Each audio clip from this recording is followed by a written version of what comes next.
محمدا رسول الله. بسم الله الرحمن الرحيم. السلام عليكم ورحمة الله وبركاته. Alhamdulillah wassalatu wassalamu ala Rasulillah wa ala alihi wa sahbihi wa man walah wa ba'du. Teman-teman sekalian, pada kesempatan malam hari ini insyaallah kita akan membahas satu topik yang spesial karena sudah memasuki satu bulan yang istimewa, diistimewakan oleh Nabi SAW, dan juga akan menjadi satu penanda ya, bagaimana kesiapan kita menuju bulan yang lebih istimewa setelah itu. Kemudian akan menjadi parameter kesuksesan kita mendapatkan keistimewaan di bulan setelah bulan itu, dan bagaimana kemudian kita mendapatkan keistimewaan-keistimewaan spesifik juga yang Allah kemudian isyaratkan melalui lisan Rasulullah SAW di bulan ini, yaitu bulan Sya'ban, bulan dengan urutan ke-8 di tahun Hijriah, penanggalan Hijriah, yang terletak setelah bulan Rajab telah kita usai di bulan yang lalu. Kemudian saat ini Sya'ban, bulan ke-8, dan selanjutnya Ramadan. Jadi ini rangkaian bulan yang sangat istimewa. Rajab yaitu termasuk rangkaian bulan Hurum, bulan yang sangat terhormat. Saking terhormatnya diminta kita oleh Allah Subhanahu wa taala menjaga diri dari perbuatan-perbuatan yang bisa meruntuhkan kehormatan kita, terutama kehormatan kita di hadapan Allah Subhanahu wa taala. Runtuhnya kehormatan seorang hamba di hadapan Allah ketika ia berbuat maksiat, baik terang-terangan ataupun sembunyi-sembunyi dalam pandangan manusia, namun bagi Allah semua nyata. Karena itu ketika ada seseorang berbuat maksiat, maka sesungguhnya dia tengah meruntuhkan kemuliaannya di hadapan Allah Subhanahu wa taala. Maka bulan-bulan Hurum melatih kita menyiapkan diri untuk senantiasa menjaga ketaatan dan menjaga kehormatan kita di hadapan Allah Subhanahu wa taala. Dan itu akan mengantarkan pada kesiapan mentalitas kita untuk meningkatkan ibadah di bulan-bulan selanjutnya. Karena itu dalam Islam, setiap waktu itu demikian berharga. Setiap waktu itu demikian bermanfaat dan integral dengan turunan-turunan waktu yang lainnya. Karena biasanya waktu A mengantarkan kepada B, demikian seterusnya. Ada yang sifatnya harian, ya, makanya dalam sehari dibagi 5 bagian waktu bagi kita untuk memetakan aktivitas sekaligus mengiringi peta aktivitas itu dengan bermunajat kepada Allah supaya semua kegiatan kita itu diberkahi dan dibimbing oleh Allah Subhanahu wa taala. Mulai dari fajar, subuh gitu kan. Karena itu kita datang kepada Allah memohon lewat sholat supaya semua aktivitas yang telah kita petakan itu diberkahi, diberikan taufik oleh Allah. Taufik itu bimbingan yang mengantarkan langsung pada tujuan yang benar. Karena itu ibadahnya disebut dengan subuh, gitu kan? Waktunya subuh, dari kata asbah turunannya, sesuatu yang sudah siap dengan rencana, dengan keadaan yang baik, sempurna. Jadi kalau orang Arab berkata kaifa asbahtum, bagaimana keadaanmu hari ini, pagi ini, sudahkah siap dengan rencana-rencana kebaikan-kebaikan, ya? Nah, demikian di Al-Quran diisyaratkan wasubhi idza tanaffas, dan demi waktu subuh yang segala kegiatan itu akan dimulai. Tanafas bersamaan dengan nafas yang kita keluarkan, titian aktivitas siap dilakukan. Pun demikian dengan alam, ya, mulai berganti dari karbon dioksida hilang, ya, malamnya kan dia aktif, kemudian subuh tiba dia hilang, muncul oksigen. Matahari mulai datang, ya, mulai bersinar, makanya sinar pertamanya disebut dengan fajar. Semua siap, punya tatanan aktivitas. Maka kita mulai merencanakan setelah malamnya istighfar, mengevaluasi yang lalu. Fa idza faraghta fansab wa ila rabbika farghab. Jika tuntas yang ke belakang, maka siapkan yang akan datang. Maka kita menyiapkan setelah istighfar, evaluasi, apa nih catatannya? Kemarin kurang jamaah, kemarin kurang sholawat, kemarin kurang baca Al-Quran, kemarin pekerjaan dunianya, nah ini kurang maksimal, ya. Kita evaluasi untuk mengantarkan kita pada kemuliaan dunia dan kebahagiaan akhirat. Setelah itu kita siapkan untuk esok hari, kalau Allah berkenan memberikan kehidupan kembali kepada kita, kesempatan terbaik untuk memperbaiki amalan kita. Setelah kita siapkan itu, maka esok harinya, subuh, kita datang kepada Allah. Ada panggilan kan? Dalam sholat itu, ya, nah, maka muadzin memanggil Allahu Akbar, kita siap datang memohon kepada Allah. Makanya dalam sholat kita minta, ya, makanya panggilan pertama menunaikan sholat itu dimintakan oleh Allah untuk menyertakan permohonan kita, ya. Bukankah kita diminta saat kita akan menunaikan sholat dengan kalimat wasta'inu bis-sabri was-shalah? Ya, jika engkau punya persoalan dalam kehidupan, maka datanglah kepada Allah, terima dulu dengan sabar, ya, segala persoalan, segala rencana-rencana itu. Kemudian lewat sholat mohonkan kepada Allah. Bahkan iman kita disentuh dalam Al-Quran. Ya, surah kedua di ayat 153. Ya ayyuhalladzina amanusta'inu bis-sabri was-shalah. Hai semua orang yang punya iman, iman kita dipertaruhkan. Ya, iman kita dipertaruhkan, keyakinan kita kepada Allah dipertaruhkan. Ya, maka Allah meminta kepada kita, jika Anda punya persoalan dalam kehidupan, peta-peta jalan hidup, aktivitas-aktivitas, ingin memohon kemudahan, terima dulu itu semua dengan sabar, lalu menghadap kepada Allah lewat sholat, minta. Dan itu dalam subuh kita memohon. Ya, dari permohonan itu kita sholat dengan benar, kita minta. Makanya semua bacaan sholat itu permintaan kita. Ya, bahkan puncaknya di sebelum sujud itu nanti ya antara sujud, dua sujud itu ada duduk di antara dua sujud. Rabbighfirli warhamni wajburni warfa'ni warzuqni, itu minta rezeki, minta sayang, minta perlindungan, ya kan? Minta penjagaan dan sebagainya. Karena itu orang-orang beraktivitas dari subuh nanti ke zuhur, dari zuhur nanti ke asar, dari asar ke maghrib sampai dengan ke isya. Itu peta apa? Peta harian. Ya, ada peta pekanan lewat Jumat, ya kan? Nanti ada peta bulanan lagi, ada peta tahunan, sampai kita bisa memetakan setiap waktu integral, mengantarkan satu kepada yang lainnya. Demikian tadi, setiap hari ngantarkan ke hari berikutnya, ngantarkan hari berikutnya sampai ke Jumat. Jumat puncaknya sampai ada hadis spesifik, kalimat Nabi SAW. Ya, as-salatu ila as-salawat, as-salawatu ila as-salawat, wal jumu'atu ila al-jumu'ati, wa ramadan ila ramadan kafaratun lima bainahunna, ma lam takulil kabair. Ya, bima makna wassalaqa Rasulullah sallallahu alaihi wasallam.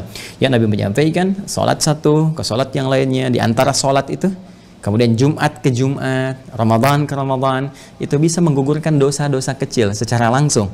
Yang kita kerjakan sepanjang itu bukan dosa besar atau yang sengaja dosa dilakukan. Jadi kadang-kadang salah lihat, salah dengar, ya, ingin lihat kajian, tiba-tiba muncul iklan yang tak pantas dan sebagainya. Itu dengan menunaikan salat tanpa kita berniat tadi, tak sengaja, itu gugur. Demikian ke Jumat, ya. Makanya rugi kalau orang tidak memaksimalkan diri untuk ibadah di hari Jumat itu khususnya, kemudian sampai Ramadan ke Ramadan per tahun. Yang saya ingin katakan adalah, di dalam Islam, konsep waktu itu semua mengandung nilai-nilai manfaat yang saling mengantarkan pada waktu berikutnya. Jadi yang lalu jadi pelajaran, mengantarkan ke masa kini, memetakan di masa depan. Pun demikian ketika titian waktu ini kita petakan sampai ke tahap-tahap tahunan dalam konsep bulan-bulan yang mengantarkan satu dengan yang lainnya. Karena itu di penganggalan Hijriyah itu bukan kata hampa makna. Dari yang bulan pertama Al-Muharram, ada kaitan dengan bulan kedua Safar, ada kaitan dengan bulan ketiga Rabiul Awal, ada kaitan dengan bulan keempat Rabiul Akhir, kaitan dengan bulan kelima Jumadal Ula, kaitan dengan bulan keenam Jumadal Akhirah, kaitan dengan bulan ketujuh Rajab, Rajab pun terkait dengan bulan ke-8 Sya'ban, Sya'ban terkait dengan bulan ke-9 Ramadan, dan 9 terkait dengan bulan 10 Syawal, Syawal nanti ada kaitan dengan yang ke-11 Dzulqa'dah, demikian ke-12 Dzulhijjah, dan 12 pun ke bulan Al-Muharram ada kaitan lagi. Lantas sekarang saat ini kita ada di bulan Sya'ban. Apa yang dimaksud dengan Sya'ban? Apa korelasi Sya'ban dengan bulan sebelumnya yaitu Rajab dan bulan setelahnya yaitu Ramadan? Sampai-sampai Nabi pernah menyebutkan dalam riwayat, inilah bulan Sya'ban. Ya, inilah bulan Sya'ban yang sering sekali tidak sedikit orang lupa. Banyak orang lupa tentang keutamaannya, sehingga mereka memaksimalkan bulan Rajab sebelumnya dan juga mengejar Ramadan setelahnya sampai lupa keutamaan di bulan Sya'ban. Ya, karena itulah kita akan mencoba mengkhususkan kajian di malam hari ini untuk menggali dan mengenal lebih dekat tentang Sya'ban. Baik, kalau sudah siap, insya Allah kita mulai dengan memohon taufik dari Allah Subhanahu wa Ta'ala. Semoga ilmu yang akan kita bahas diberikan keberkahan oleh Allah Subhanahu wa Ta'ala, dimudahkan dalam pembahasan, benar dalam menyampaikan, benar dalam memahami, dan mudah untuk diamalkan. Itu kunci yang paling utama. Baik, mari kita mulai teman-teman sekalian. Bismillahirrahmanirrahim. Terkait dengan keutamaan bulan Sya'ban, mengenal lebih dekat bulan Sya'ban. Bismillah. Pertama, kita akan coba tuliskan dulu ya nama bulannya supaya kita lebih mengetahui dengan baik dalam tulisan Arabnya ya. Seperti ini. Ya. Nanti saya akan coba share ya. Kenapa kita lebih menekankan penulisan pada tulisan Arab ya, untuk mengetahui maknanya lebih dalam, itu maksudnya. Jadi tidak ada aspek-aspek lain kecuali pendalaman terhadap makna.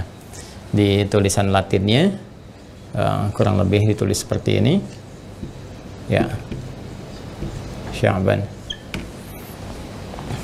Baik, poin yang akan kita bahas adalah satu ya, makna atau arti kata Sya'ban ya.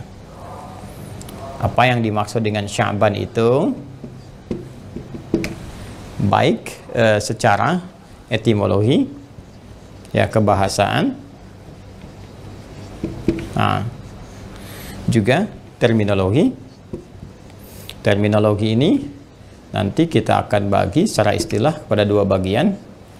Ada yang terkait dengan kultur masyarakat Arab, ya, pada masa itu sejak zaman jahiliyah, nanti sampai dengan era terminologi dalam pandangan Islam, ya, dalam pandangan Islam. Jadi aspeknya sudah masuk ke syariat di sini, ya, syariat.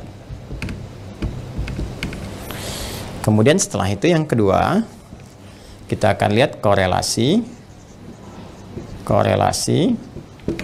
Sya'ban, kan, dengan Ramadan, khususnya dengan Ramadan ini. Dan nanti kaitan dengan yang sebelumnya, karena di dalam Islam itu unik, ya, segala sesuatu yang ditarik ke dalam konsep syariat itu selalu menghadirkan rumus yang disebut dengan 2L plus S, ya. Nah, S-nya itu siyak yang sedang dibahas, L-nya itu yang pertama lihaq, ya. Nah, ini sibak, ya, siyak dan sibak. Jadi 1L 2S, ya. Saya ralatnya 1L 2S. Jadi ini lihaq, ini siyak, ya. Ini sibak. Nah, demikian. Lihaq itu hal yang sebelumnya, ya, hal yang setelahnya, lahik. Kemudian siyak yang sedang dibahas, ya, konteksnya. Sibak yang sebelumnya, dari kata sabiq, sibak, ya. Jadi kalau kita misalnya terapkan ke sini, kita sedang ada di Sya'ban, ini siyak yang kita bahas. Kemudian apa kaitan dengan sebelumnya, sibak, ya. Sebelum Sya'ban itu kan ada bulan Rajab, kan? Apa korelasi keterkaitan antara Sya'ban dengan Rajab. Kemudian setelah itu, mari kita masuk ke lihaq, setelahnya. Ya, setelah Sya'ban itu Ramadan. Apa korelasi Sya'ban dengan Ramadan? Nah, ini rumus ini juga diterapkan dalam kajian tafsir. Jadi kalau kita sedang mengkaji, misal kita ingin kaji surah Al-Baqarah misalnya, ayat ke-183 terkait dengan puasa. Ya ayyuhalladzina amanu kutiba alaikumussyam, demikian seterusnya ayat, ya. Nah, kita akan bahas Al-Baqarah 183. Maka kalau kita ingin menemukan pemaknaan yang sempurna tentang ayat ini masuk siyaknya yang sedang kita bahas, Al-Baqarah 183. Maka kalau kita ingin temukan pemaknaan yang sempurna Al-Baqarah 183, maka lihat korelasi dengan ayat-ayat sebelumnya. Ya, ayat 182, 181 sampai dengan ke Al-Fatihah, sampai ayat pertamanya. Apa korelasi Al-Baqarah 183 dengan ayat-ayat sebelumnya? Kemudian dengan ayat setelahnya, sampai ke surat An-Nas, ayat 184, 185, 186, sampai Ali Imran, An-Nisa, sampai ke An-Nas.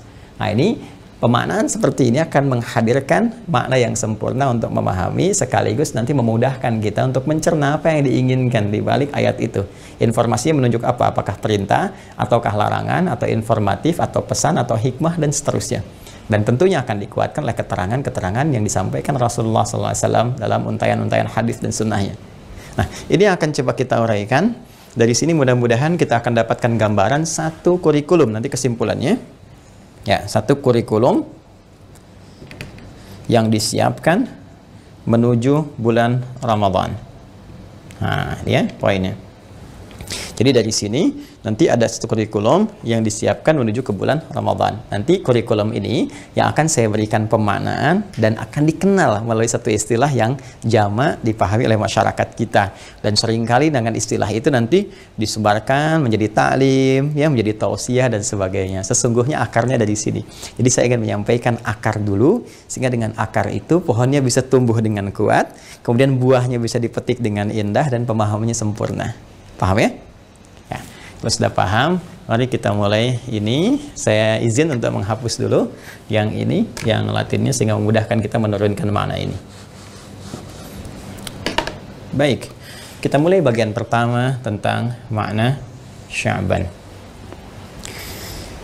Sya'ban, teman-teman sekalian, ini akarnya secara etimologis, akar, ya, infinitif dari kata asalnya, dasarnya, ya, dari kata sya, ya, shin, saya sambungkan ain, ba, ya, semacam ini. Ya, ini akarnya. Kalau kita ambil kata kerjanya sya'ba, ya, isimnya bisa sya'bun, ya, kemudian masdarnya bisa sya'bun, sya'ba yash'abu, sya'ban, ya, sya'bun. Kemudian nanti bentuk mubalaghahnya atau superlatifnya bisa ditambah alif dengan nun sehingga menjadi sya'ban. Ini sya'ba, ini kata kerjanya, verbnya fi'il, ya, dalam istilah bahasa Arab. Kemudian dalam bentuk kata bendanya bisa menunjuk pada keterangan, bisa sifat dan sebagainya. Kita ambil satu saja menjadi sya'bun, ya. Oke, seperti ini. Bedanya apa? Kalau verb kata kerja, ingat ya, itu tidak menerima tanwin, an in un, yaitu nggak pakai an in un. Ya, ingat itu salah satunya. Yang lainnya nanti nggak pakai alif lam. Jadi kata kerja itu gampang. Kalau Anda baca Al-Quran, nggak ada alif lamnya, nggak ada an in unnya, gitu kan? Nah, itu kemungkinan terbesar itu adalah kata kerja. Tapi kalau Anda temukan misalnya an in un, ya, kemudian ada alif lam, al asyamsu wal qamaru bi husbanin. Nah, itu kata benda semua. Alif lam asyamsu wa al qamaru, itu kata benda semua. Bi husbanin. Nah, ada an in un. Nah, itu pasti kata benda, ya. Noun, ya. Bukan noun. Kalau noun bahasa Spanyol, noun. Kemudian ini ism. Nah, ini atau masdar nanti bisa menunjuk pada satu sumber kata dari kata benda. Baik, ini asalnya. Kata sya'ba dalam bahasa Arab pada mulanya menunjuk pada satu komunitas yang mengelompok kemudian terpecah-pecah. Ya, jadi ada komunitas beberapa mengelompok yang terpecah-pecah. Asalnya demikian. Jadi kalau orang Arab mengatakan sya'ba itu sama dengan tafarraqa atau tasyattata. Jadi kalau Anda buka kamus-kamus bahasa Arab, Lisanul Arab misalnya, ya, kamus Ma'ajim dan Mu'jam misalnya Al-Ma'ani, atau Anda cari beberapa yang spesifik misalnya Tajul Arus dan sebagainya. Lisanul Arab paling tinggi lah karena menghimpun setidaknya 7 kamus-kamus besar, ya, dalam bahasa Arab. Karya Ibnu Manzur namanya, ya, karya Ibnu Manzur.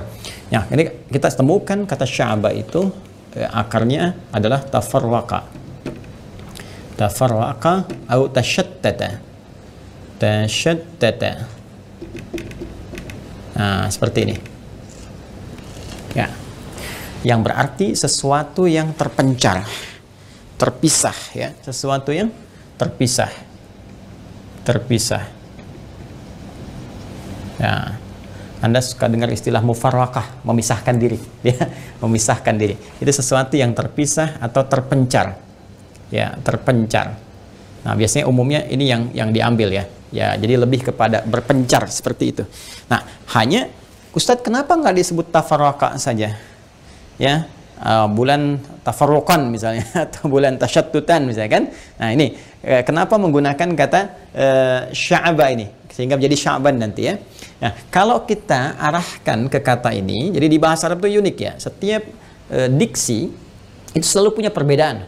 Walaupun kadang-kadang di terjemahan diartikan serupa, tapi maknanya bisa beda. Jadi setiap bangunan kata yang beda harakat aja bisa beda makna. Ya, karena itu di bahasa Arab itu ada kaidah begini. Ziyadatul mabna tadullu ala ziyadatil ma'na.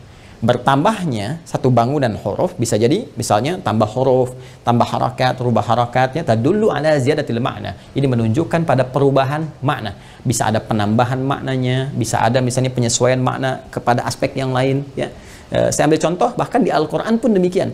Saking sempurnanya Al-Qur'an, diksinya sempurna sesuai dengan aktivitas hamba, ya. Saya beri contoh begini misalnya. Wahyu pertama turun itu kalimatnya Iqra. Iqra. Al-Qur'an surah 96, ingat? Ayat yang pertama, Iqra bismi rabbikal ladzi khalaq, ya. Bacaannya apa? Iqra diartikan dengan bacalah, gitu kan? Iqra bismi rabbikal ladzi khalaq. Bacalah dengan nama Rabbmu yang telah merawatmu, gitu kan? Yang telah menciptakanmu, memenuhi segala kebutuhanmu, ya. Menciptakan kamu saja begitu mudah, apalagi membimbing kamu untuk bisa mengikuti bacaan. Demikian, ya. Nah, ini menarik. Tapi setelah wahyu demikian turun, sudah terbiasa dengan itu, sudah ada bimbingan memahami, dibimbing malaikat Jibril, maka turun perintah untuk menunaikan aktivitas ibadah, diantaranya sholat. ketika perintah sholat itu diperintahkan oleh Allah Subhanahu wa Ta'ala, itu ada kalimat pengiring di Quran surah ke-29 Al-Ankabut di ayat ke-45. Ini ayat ini unik nih bagi sementara orang, sebagian orang boleh jadi orang itu saya, Anda, atau kita ya. Jadi saya tidak menunjuk Anda, mungkin juga bisa saya, bisa kita, kan? Nah, ini menarik, tengah-tengahnya banyak orang hafal, tapi awal dan ujungnya ini tidak hafal ya. Baik, coba deh kalau saya bacakan tengahnya, Anda pasti bisa nyambung nih. Ya, coba. Innas sholata tanha. Tuh, langsung kan? Tapi kalau saya tanya awalnya apa coba? Tuh, ya Joni aja belum tentu tahu nih. Baik. Nah, awalnya utlu ma uhya ilaika minal kitab. Ini utlu. Ya, utlu ma uhya ilaika minal kitab wa aqimis shalah. Innas salata tanha 'anil fahsya'i wal munkar. Ya, dan seterusnya ayat. Fokus ini. Utlu, teman-teman sekalian. Jadi kalau kita buka mushaf, diterjemahkannya dengan bacalah, sama persis dengan surah ke-96 Al-Alaq ayat pertama. Jadi ini iqra, bacalah, utlu, bacalah. Ya. Jadi kalau Anda baca ini pun di kamus, di terjemahan bisa sama. Tapi ketika menggunakan diksi yang berbeda, ini utlu, ini iqra, ada penekanan yang tidak sama. Ya. Kenapa? Karena dalam bahasa Arab, iqra itu dari kata qiraah, utlu dari kata tilawah. Iqra itu perintah, fi'il amr, perintah untuk membaca. Asalnya dari qiraah. Qiraah itu artinya membaca sesuatu yang nampak, tulisan misalnya yang tertulis dibaca, atau menghadirkan ingatan yang diingat, tapi tidak menuntut pemahaman kepada kita untuk memahami apa yang dibaca itu. Jadi nggak ada tuntutan pemahamannya, yang penting diminta baca. Saya katakan pada Anda, iqra, ya akhi iqra, ya baca ini, ya makna Sya'ban, sudah, saya tidak menuntut Anda paham. Jelas ya? Beda dengan ini, tilawah. Utlu dari kata tilawah. Tilawah itu punya 3 arti turunan. 1, baca seperti iqra, kan? Yang kedua, pahami apa yang dibaca.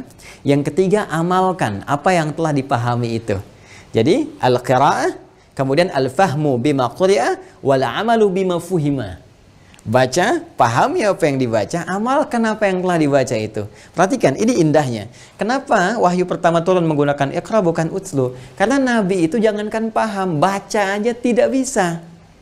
Ya, karena beliau punya sifat ummi itu, ummi, ketidakmampuan untuk membaca karena nggak ada guru yang pernah mengajarkan, nggak pernah masuk madrasah, nggak pernah masuk kuliahan seperti Anda, saya ataupun kita, ya kan? Dan itu sifat ummi itu sifat yang menguatkan beliau sebagai rasul, sebagai mukjizat. Supaya nanti tidak ada yang menuduh di kemudian hari, pantas. Ya, Muhammad SAW itu sudah pandai baca, pernah sekolah, gurunya ada ini. Nanti akan dikarang, akan dituduh oleh orang-orang, itu Quran itu karangan Muhammad SAW. Quran itu bikinan Nabi Muhammad. Tapi Allah jadikan sebagai penguat sifat ummi itu untuk menunjukkan beliau sebagai rasul yang hak dari Allah Subhanahu wa Ta'ala. Karena itu dibimbingkan oleh Allah melalui malaikat.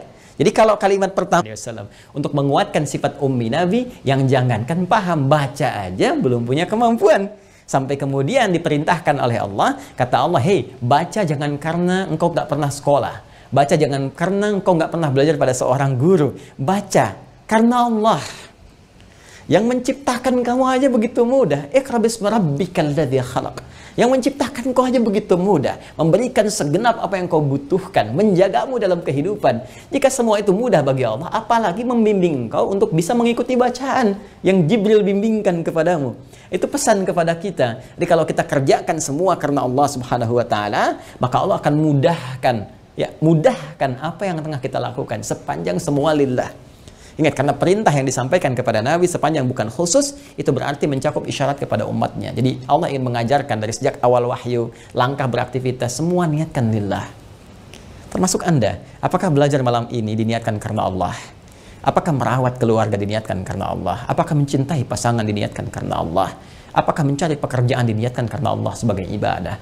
Atau hanya turunan kegiatan dunia saja yang tidak membedakan antara Anda yang punya iman dengan yang belum punya iman? Harus ada nilai di hadapan Allah Subhanahu wa Ta'ala. Nah, ini iqra. Perintah sholat itu dimulai dengan kata tilawah, seakan memberi kesan kepada kita, hei, sebelum sholat, Allah tidak inginkan Anda asal sholat saja. Baca dulu bacaan-bacaan sholat yang diajarkan, dipandukan oleh Rasulullah SAW, pahami dengan baik. Ya, setelah Anda baca, pelajari, pahami, maka Anda akan bisa menikmati sholat Anda.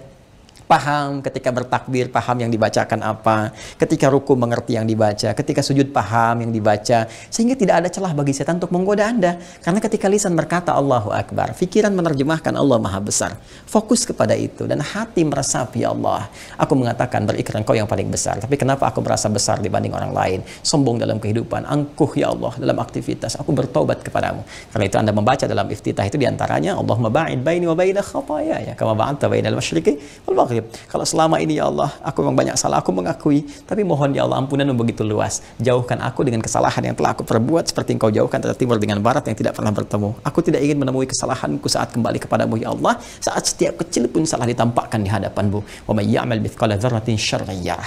Itu maknanya. Nah, sekarang kembali ke sini. Mohon izin ya kalau saya sedikit perdalam, ya perluas wawasannya supaya ada gambaran dalam benak kita.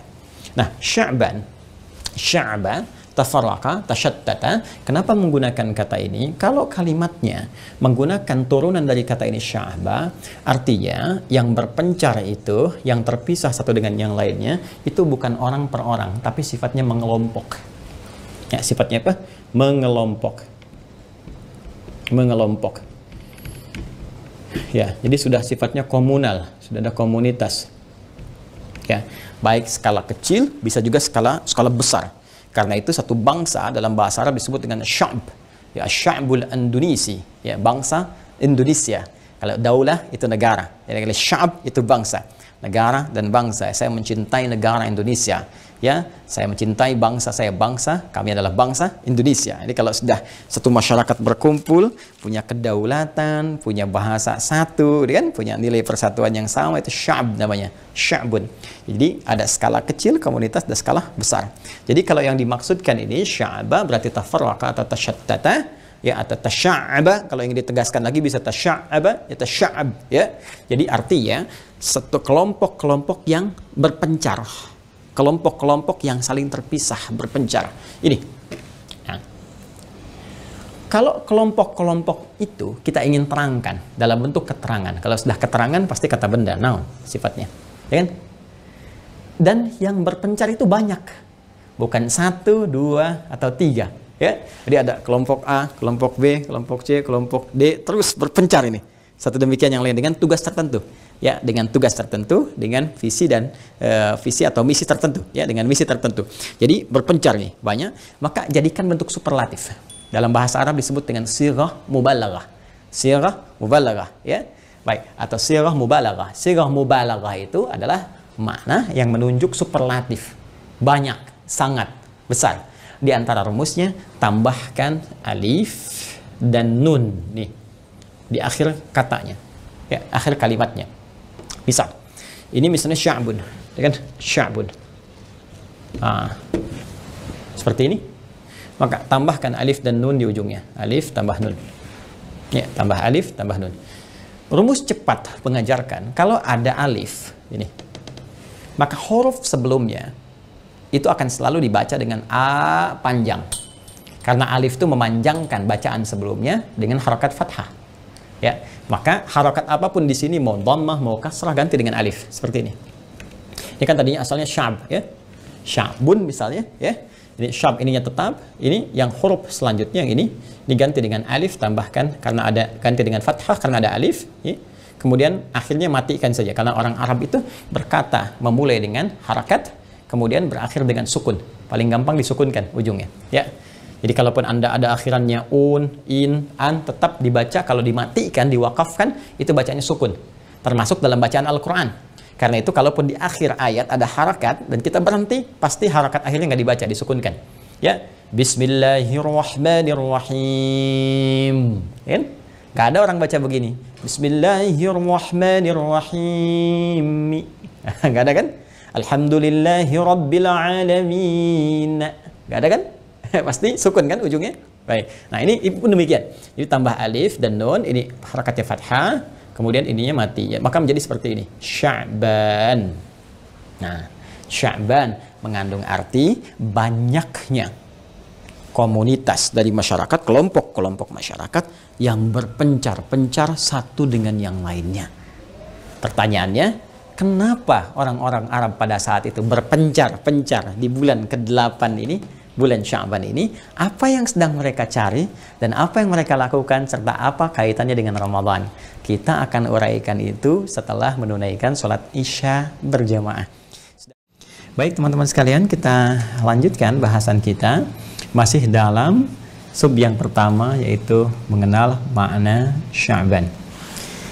Tadi telah kita uraikan pendalaman secara etimologi, yaitu pendalaman kebahasaan tentang kata Sya'ban. Tadi telah kita jelaskan kata kerjanya atau verbnya, fi'ilnya dari kata sya'ba, kemudian nounnya, isimnya, kan menjadi sya'bun yang berarti tafarraqa atau tashattata, ya, sesuatu yang berpencar, yang terpisah dalam bentuk komunal, karena sya'bun sendiri mengandung makna sesuatu yang mengomunitas, berkelompok, ya, baik skala kecil ataupun skala yang besar. Kalau ini kita ingin jadikan bentuk superlatif, sighah mubalaghah,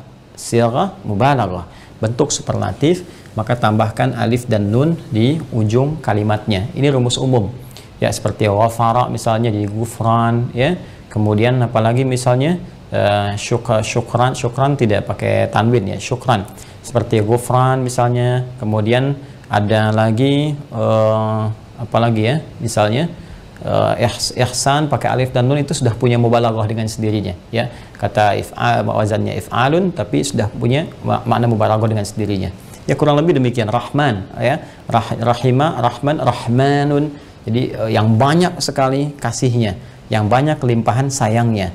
Ghufran yang banyak limpahan ampunannya, ya, kurang lebih demikian.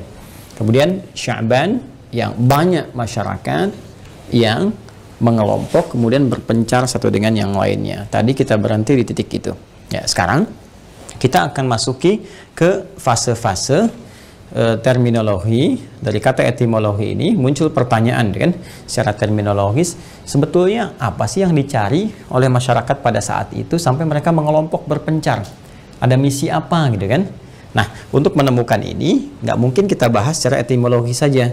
Kita harus kaitkan dengan terminologi, ya, istilah. Jadi terminologi itu satu istilah yang dibawa berdasarkan pemahaman yang ingin kita kaji. Dalam istilah apa nih? Karena bisa berbeda. Ya, saya ingin bahas kata bisa. Ya, kata bisa secara bahasa bisa banyak maknanya. Ya, bisa berarti dapat, mampu, bisa berarti juga racun dan sebagainya. Nah, sekarang dalam terminologi apa kita bawa? Kalau dalam terminologi misalnya dunia binatang, ya, kita ingin kaitkan dengan bisanya ular, ya kan, maka itu sudah pasti mengandung makna apa? Racun, ya kan. Tapi kalau kita kaitkan dalam konteks kemampuan, ya, misalnya dalam dunia kemanusiaan bisa melompat, bisa makan, bisa berlari, bisa bekerja, itu mengandung makna mampu atau dapat. Pun demikian ini, ya, kalau kita ingin bahas ini pengelompokan yang berpencar untuk membawa atau menuju misi tertentu dalam konteks apa? Nah, ini secara terminologi kita datangi dulu kultur Arab pada saat itu, bahkan pra-Islam, ya, sebelum masa Islam.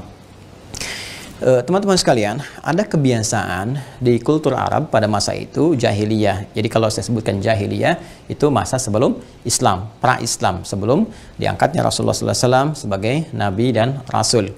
Baik, teman-teman sekalian, orang-orang jahiliyah pada masa itu, orang-orang Arab, ya, mereka sudah punya kultur untuk menamai segala peristiwa yang terkait pada masa itu, dilekatkan pada penanggalan waktu mereka. Ya, kalau kita ingin kaitkan misalnya tahun, ya, kita ingin mengetahui ada sesuatu yang terjadi di tahun itu dan diberikan nama. Ya, misalnya Nabi SAW saat dilahirkan, itu tahunnya disebut tahun gajah. Nggak seperti kita misalnya tahun 2021 sekarang, sebenarnya tahun 2020. Ya, kapan Indonesia merdeka? 1945, ya kan? Ada hal-hal demikian, ada tahun-tahunnya spesifik menyebut angka. Orang jahiliyah tidak. Atau skema Arab pada saat itu kulturnya tidak demikian. Jadi apa yang terjadi pada masa itu? Peristiwa besar yang mudah untuk diingat, ya kan? Oh, ternyata ada Raja Abraha datang dari wilayah Yaman, kemudian membawa pasukan gajah yang sangat besar, ingin berniat menghancurkan Ka'bah, gitu kan, yang kemudian pada saat itu digagalkan langsung oleh Allah Subhanahu wa taala dan dieksekusi seluruh pasukannya pada masa itu, bahkan diabadikan dengan turunnya surah Al-Fil itu, ya, Al-Fil, surah yang menceritakan tentang pasukan bergajah yang banyak. Alam tara kaifa fa'ala rabbuka bi ashabil fil dan seterusnya. Nah, yang paling menarik teman-teman sekalian, maka peristiwa itu sejak lahirnya Nabi SAW, ya, tahun kelahiran Nabi dikenal dengan peristiwa yang maraknya itu, yang tadi populer. Maka karena banyak gajah dikenal dengan tahun apa? Tahun gajah. Itu skala tahun. Skala bulan juga begitu. Ya, di mana mereka ingin menamai bulan, apa yang pada saat itu terjadi gitu, keadaannya bagaimana? Bisa terkait dengan peristiwa, bisa dengan alam, bisa dengan iklim dan sebagainya. Saya beri contoh misalnya ya, bulan kedua itu disebut dengan Safar. Ya, bulan kedua disebut apa? Safar. Ya, itu dari sejak bulan pertama Al-Muharram ada artinya. Ya, nanti kita bahas tersendiri ya, karena itu sering saya kaji ketika masuk bulan Al-Muharram, maka nanti bisa direferensikan kembali. Sekarang saya berikan wawasan lagi dengan izin Allah, yaitu Safar. Safar itu kan seakar ya dengan kata sifr. Sifrun artinya kosong, nol, sifr, nol. Ya, bisa juga nanti bisa seakar dengan kata safra, ya, berarti kuning gitu kan. Safra'ul launuha, ya, safra'ul launuha di Al-Baqarah disebutkan kan mencari sapi yang kekuning-kuningan, ya kan? Nah, itu bisa kita sebutkan sifr katanya nol, ya, bisa juga seakar dengan safra yang berarti apa? Berarti kuning, ya. Kuning atau kekuning-kuningan. Kenapa bulan yang kedua itu disebut dengan Safar?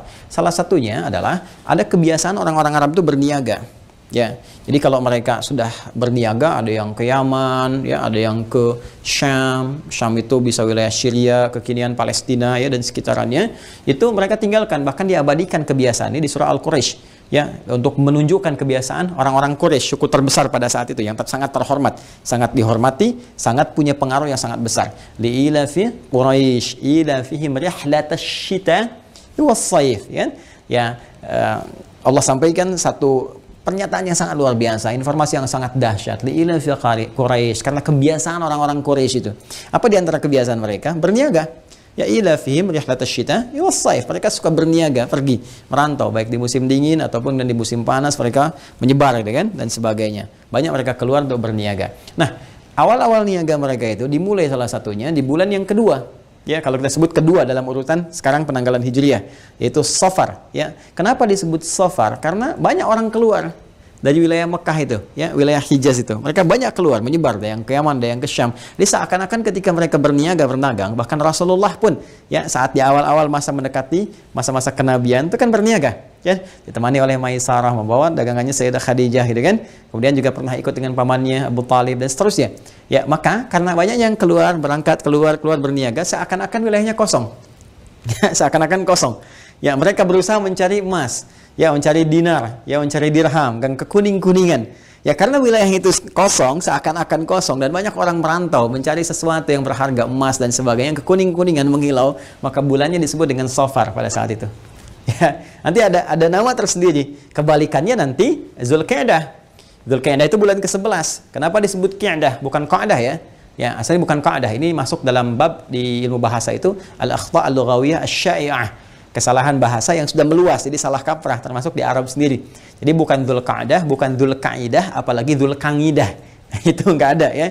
Baik, apalagi yang terakhir gitu. Nanti yang paling tepat Dzulqi'dah. Ya, Dzulqa'dah, Qa'dah itu benar secara bahasa gramatikal, tapi yang spesifik tepat, ya, tepat dalam konteks kultur Arabnya disebutnya Qi'dah.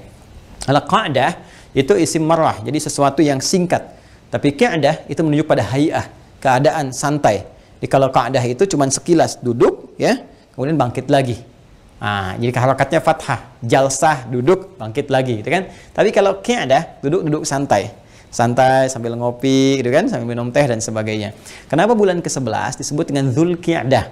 Bulan orang yang duduk santai, sambil ngopi, sambil minum teh dan sebagainya. Karena orang Arab yang biasa berniaga pada saat itu keluar, itu cenderung memilih duduk santai, ya, di tempat-tempat mereka, kemudian juga dengan teman-teman mereka, karena menunggu bulan ke-12 saat banyak orang datang untuk berniaga ke Mekah, karena banyak orang hajian. Karena itu bulan ke-12 disebut Dzulhijjah, ya, bulan orang-orang yang haji, karena banyak orang datang ke Mekah. Jadi yang biasanya merantau keluar sekarang nggak merantau, ya, semua duduk karena banyak di luar datang ke Mekah pada saat itu. Karena itu nanti turun ayat 198 di surah Al-Baqarah, ya, bahwa tidak sedikit orang yang datang ke Mekah itu bukan hanya untuk berhaji tapi untuk berniaga sampai dengan sekarang.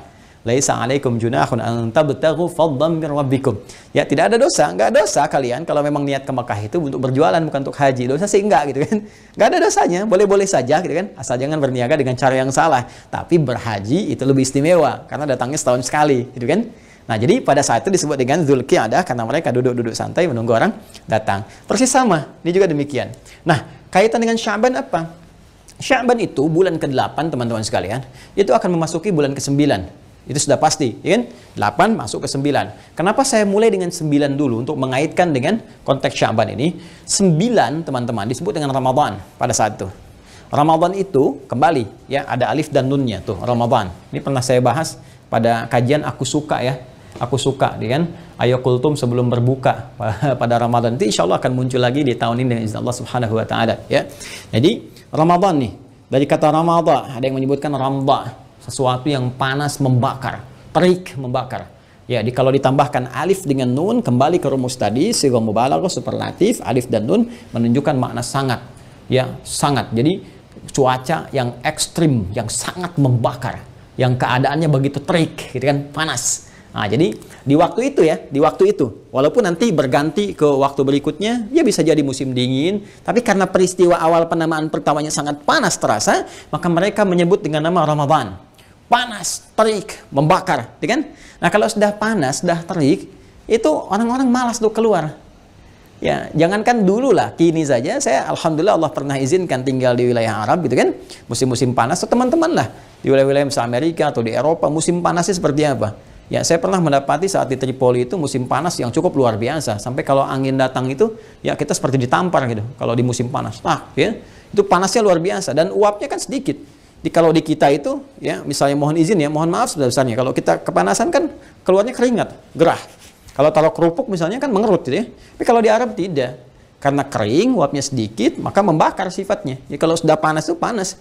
Ya, bisa hitam, hidung, lestreng itu kan ya. Dan seterusnya itu luar biasa. Makanya ada karunia Allah juga untuk menyesuaikan dengan iklim. Itu ada salah satu wilayah di daerah Sudan itu, ya guru saya pernah cerita, itu ada yang pigmen kulitnya itu sampai 4 ya, ada yang putih, ada yang coklat, ada yang hitam, ada yang ungu. Ada yang ungu. Dan di antara karunianya bukan untuk menunjuk rasial, bukan, tapi karunia Allah untuk menyesuaikan dengan lingkungan tempat dia tinggal. Yang putih mungkin biasalah ya, sekitar 20 kan sampai 25, yang coklat di 26 sampai 30 kan. Yang hitam itu rata-rata ya ada sampai ya 38 40 gitu, 40. Tapi yang sampai ungu itu teman-teman sekalian itu rata-rata di 45, kan panas biasanya. Kalau udah tinggi panasnya bisa 50, bisa 55. Dan sebagian kawan kita itu kalau mau tidur disiram air dulu kasurnya supaya terasa gitu ya, nyaman saat tidurnya. Nah, tapi apa manfaatnya bagi orang sekitaran? Ya Masya Allah. Ya kan? Bagi orang yang coklat ke hitam sangat tidak bisa menyesuaikan. Tapi di lingkungan orang yang hitam misalnya, ya panasnya yang cukup terik, jangan dilihat kulitnya. Tapi bagaimana dia bisa menyesuaikan dengan lingkungan. Dia bisa beraktivitas normal-normal saja. Nyaman, siang-siang panas biasa saja gitu kan. Ya bahkan di yang ungu apalagi gitu kan. Ada banyak paket hemat untuk bisa masak, telur bisa cepat matang gitu kan. Beraktivitasnya nggak takut hitam lagi, udah ungu gitu kan. Tapi kuat gitu keadaannya, sudah bagus, sudah luar biasa. Nah itu hikmahnya diantaranya. Nah ini, tapi poinnya adalah dengan sesuatu yang panas, terik dan sebagainya, pada umumnya orang-orang Arab itu ya merasa kesulitan untuk beraktivitas. Sulit gitu kan. Nah yang paling berbahaya itu sumber air. Kalau sudah kering, sudah terik, otomatis ya sumber-sumber air itu bisa kekeringan, bisa kosong. Karena itu apa yang mereka lakukan? Sebelum datangnya bulan yang ke-9 Ramadan, terik panas itu, maka mereka kompak membagi-bagi tugas kelompok. Mengelompok dibagi-bagi. Ya, suku A, suku B, suku C dikelompokin oleh mereka. Ya, ada yang jaga di rumah, ada yang berangkat semua. Nah, masing-masing itu ditugaskan oleh mereka menyebar untuk mencari sumber air. Berpencar, mencari sumber air, kumpulin supaya bisa diambil, kemudian disiapkan untuk memenuhi kebutuhan bulan ke-9, yaitu bulan Ramadan. Karena itu, kenapa bulan ke-8 disebut dengan Sya'ban? Secara kultural, orang-orang Arab pada masa itu, mereka namanya dengan Sya'ban karena mereka membagi masyarakat ke dalam kelompok-kelompok, yang kelompok-kelompok itu berusaha menemukan sumber air yang dengan itu mereka bisa melakukan persiapan sebelum tibanya bulan yang ke-9 yang panas, terik, membakar, sehingga tidak mudah bagi mereka menemukan sumber air kembali karena situasi sumur-sumur bisa kering pada masa itu. Nah ini terkait dengan aspek kulturalnya. Nah kemudian apa kaitannya dengan di era Islam? Ya karena pada masa Islam pun sampai dengan kini teman-teman sekalian sudah kurang lebih 1442 Hijrah. Ya, sudah masuk kita ke abad ke-15 dari sejak Nabi SAW hijrah dari Makkah Al-Mukarramah ke Al-Madinah Al-Munawwarah. Sampai sekarang pun dipertahankan nama Sya'ban ini dengan pemaknaan syariat yang sangat luar biasa. Jadi saya menariknya begini, ada sesuatu yang secara kultur ya, secara kultural, secara budaya itu, ya sebetulnya kalau nggak bertentangan dengan syariat, itu syariat mengakomodir, dipertahankan, bahkan disupport. Jadi jangan selalu mempertentangkan syariat dengan budaya, enggak juga. Ya, Islam itu sangat menghargai, sangat menghargai. Di Indonesia apalagi ada budaya A, budaya C, budaya B dan sebagainya. Ya, bagi pemeluk Islam, karena undang-undang juga menjamin pasal 29 ayat 2, negara menjamin kemerdekaan tiap-tiap penduduk untuk memeluk agamanya masing-masing dan beribadah menurut agama dan kepercayaannya itu. Ya, bahkan Pancasila menjadikan jadi dasar yang pertama ketuhanan yang Maha Esa. Dalam konteks ini agama memberikan tuntunan. Ini loh, menurut syariat Islam kalau ada budaya-budaya yang seperti ini baik, bagus, ayo support, ayo dorong. Di jahiliyah juga begitu. Ada budaya-budaya yang dipertahankan oleh Islam sampai dengan kekinian. Di antaranya apa? Nama-nama ini. Nama-nama yang berkembang. Nanti bahkan ada nama-nama yang melekat pada gelar. Misalnya Abu dan sebagainya. Itu jangan dikira nama Islami, bukan. Itu sejak jahiliyah sudah ada. Ya, sudah ada. Nabi Muhammad SAW itu dikenal dengan Abul Qasim, gitu kan? Ada lagi Abu Abdurrahman. Yang Abdullah bin Mas'ud itu gelarnya Abu Abdurrahman. Dan seterusnya. Jadi jangan misalnya hijrah langsung pakai Abu, tidak juga. Ya, jadi tidak semua yang Abu itu bisa berkonotasi baik, belum tentu. Ya, Abu Jahal juga Abu Jahal gitu kan. Itu menunjuk kepada sifat. Jadi jangan kalau ada Abu misalnya ini Islami, belum tentu. Ya, ada Abu Jahal kan, jadi ada sifat yang melekat pada kejelekan disebutkan supaya dominan dikenal. Ini orangnya kontroversial, ini orangnya aneh gitu. Nah, itu kan sebutan masyarakat. Yang paling aneh kalau menyebut dirinya sendiri misalnya dengan sifat jelek, ya menggunakan kata Abu, itu paling aneh gitu ya. Karena di Arab pun itu sebutan-sebutan umum dari masyarakat. Biasanya kalau menyebutkan penghargaan baik itu pada anak pertama sebagai doa. Ya, misalnya Nabi SAW punya anak pertama Al-Qasim, maka disebut Abul Qasim untuk memberikan selamat kepada Rasulullah SAW dengan lahirnya anak pertama, semoga menjadi berkah dalam keluarga dan sebagainya. Itu asalnya. Nah, termasuk ini teman-teman sekalian. Ya, dalam konteks ini penamaan-penamaan tahun Hijriyah sepanjang ya itu asalnya dari pra-Islam sebelumnya, nama-nama baik. Kemudian ketika masuk Islam nggak bertentangan, bahkan maknanya ada korelasi dengan nilai-nilai dalam syariat Islam. Apa di antara korelasinya? Mari kita lihat. Jika dalam kultur Arab pada masa itu, mereka mengumpulkan air sebelum tibanya Ramadan, dalam konteks budaya, penamaan pada masa itu adalah menunjuk pada nama waktu yang begitu panas, terik, membakar, dan seterusnya. Bukankah dalam syariat Islam, teman-teman sekalian, Ramadan disebut dengan Ramadan? Bahkan namanya dipertahankan dalam Al-Quran. Disebutkan di Quran surah kedua Al-Baqarah di ayat 185. Ya, Syahrul Ramadan alladzi unzila fihil Quran. Bulan yang diwajibkan engkau menunaikan puasa itu, yaitu bulan yang sangat istimewa, yaitu bulan Ramadan. Ya, yang engkau pahami dengan panas, terik, membakar dan sebagainya, yang pada bulan itulah diturunkan Al-Quran untuk menunjukkan kemuliaan Ramadan yang diwajibkan puasa pada masa itu.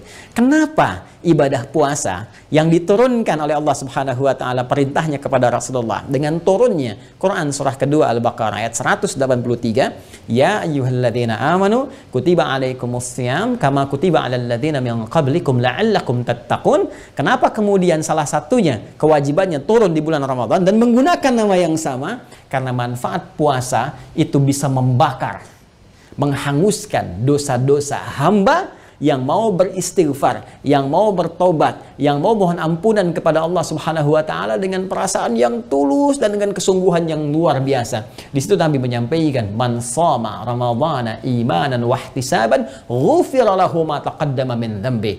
Siapa tanpa kecuali siapapun, ya, besar kecil, tua muda, ya, laki-laki perempuan, muslim beriman, kalau dia menunaikan puasa Ramadannya dengan penuh kesungguhan, ketulusan, ikhlas, dan bermuhasabah, berintrospeksi, memohon ampunan kepada Allah Subhanahu wa taala, maka hal pertama yang Allah anugerahkan kepadanya adalah membakar semua dosa-dosanya, menghanguskan, menggugurkan seluruh dosa-dosanya. Ghufira lahu ma taqaddama min dzambi. Allah ampuni seluruh dosa-dosa yang pernah ia kerjakan pada masa-masa yang lalu dengan taubat yang benar.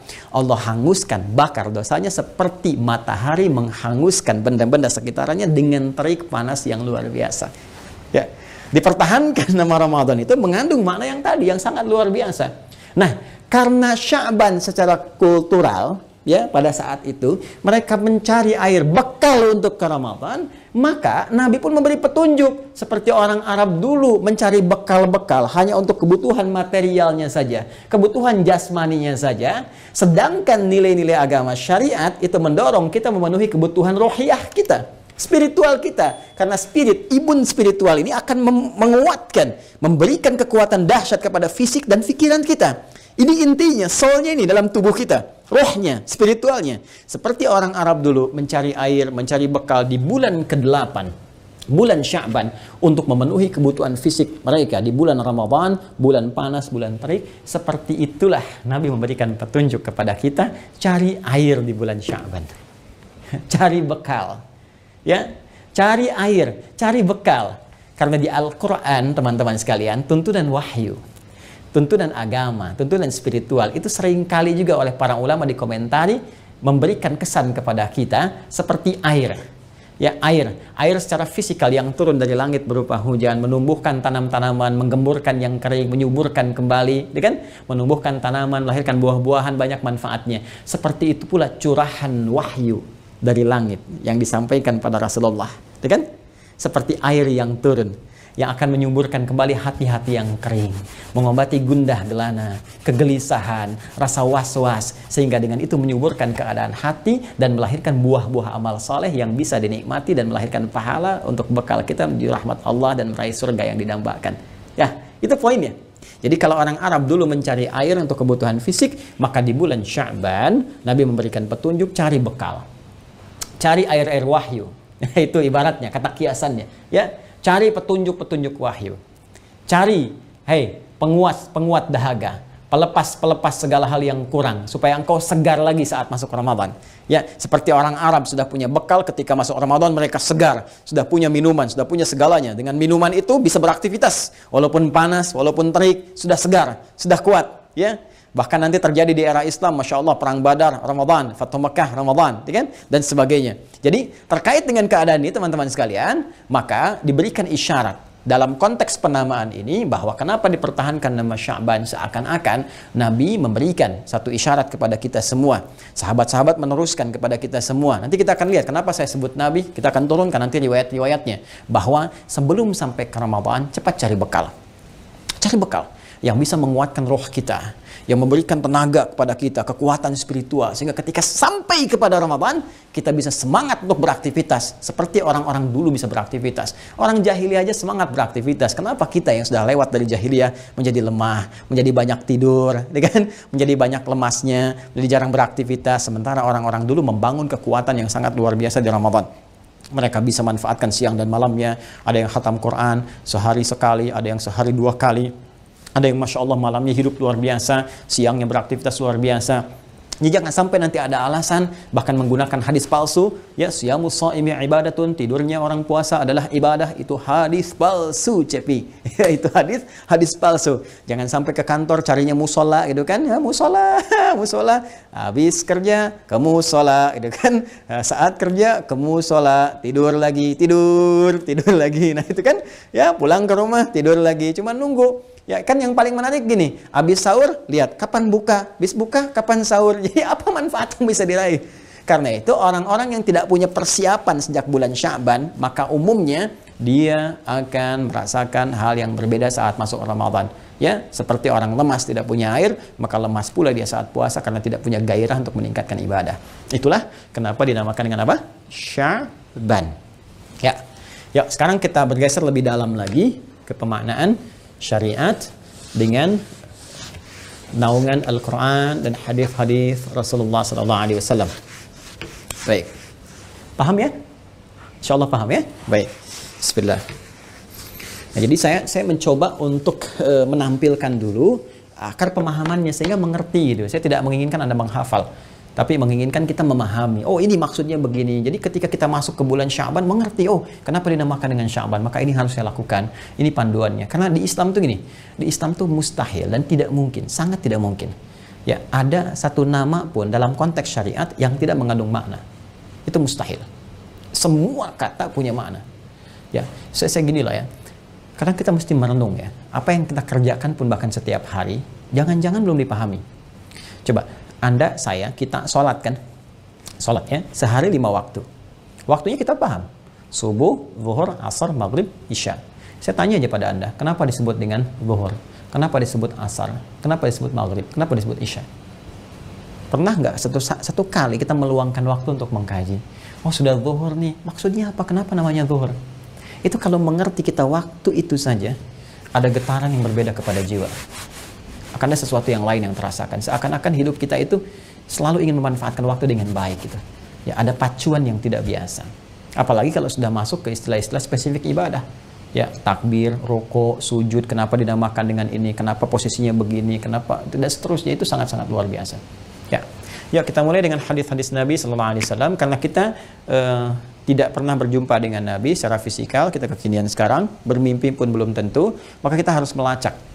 Ya, transmisi riwayat-riwayat yang tersambungkan kepada Nabi sallallahu alaihi wasallam, dan itulah istimewanya dalam Islam.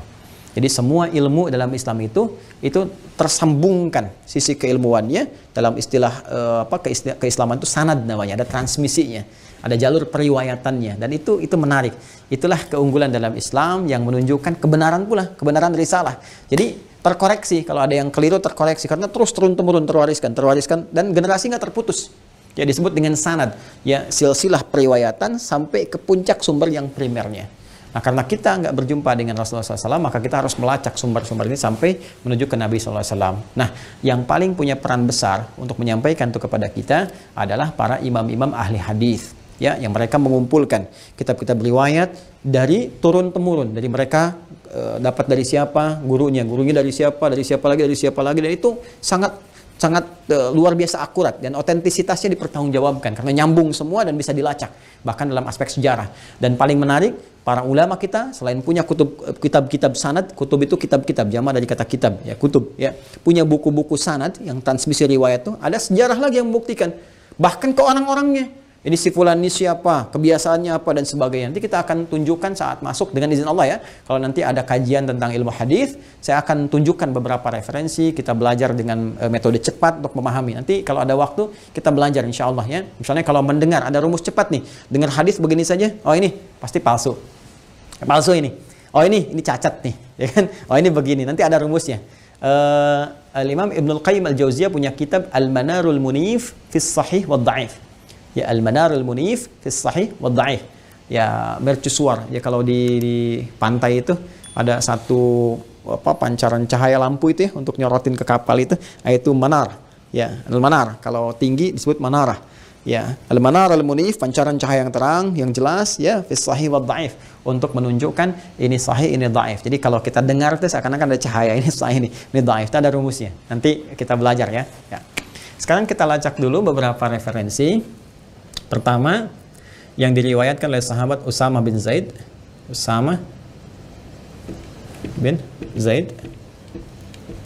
Itu referensinya di dalam Musnad Imam Ahmad.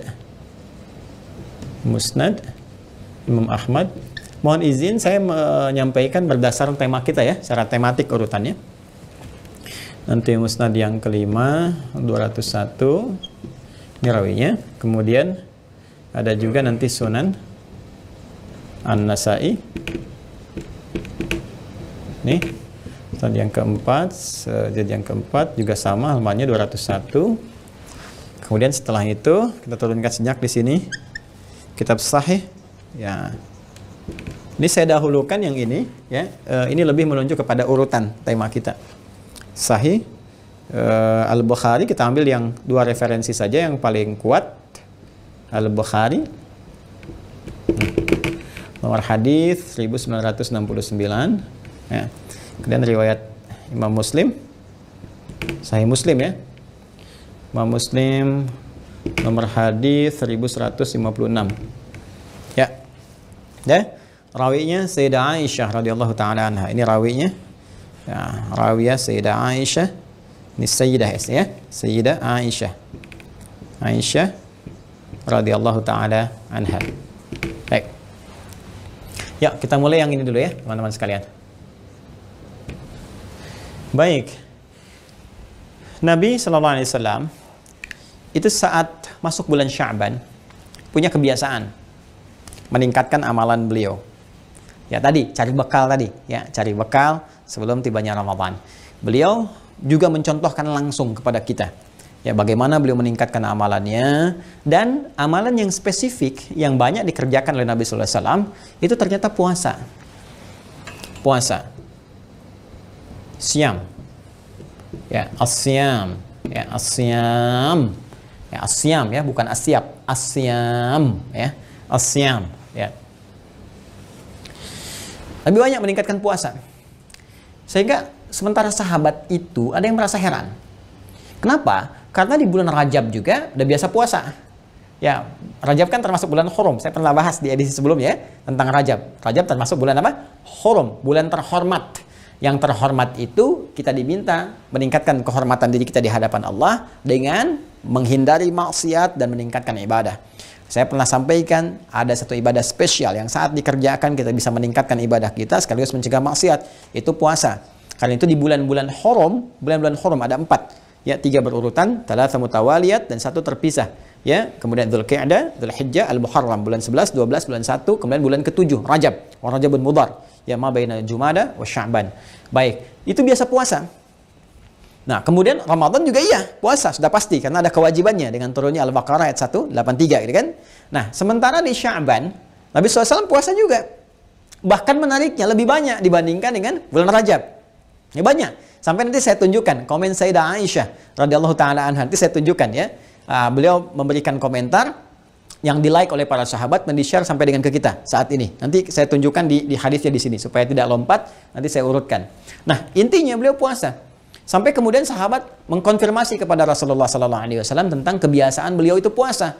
Banyak sekali berpuasanya, banyak gitu ya, banyak. Sampai nanti ada riwayat mengatakan full, ya, karena belum jelas nanti ujungnya sampai ke Ramadan, berhenti dulu di fisal, di pemisah, supaya ujungnya nanti nggak puasa, khawatirnya sudah tiba Ramadan, ya kan? Nanti disebut dengan wisal itu ya, ada hukum nanti puasa wisal, nyambung. Bukan wisal ya, nyambung.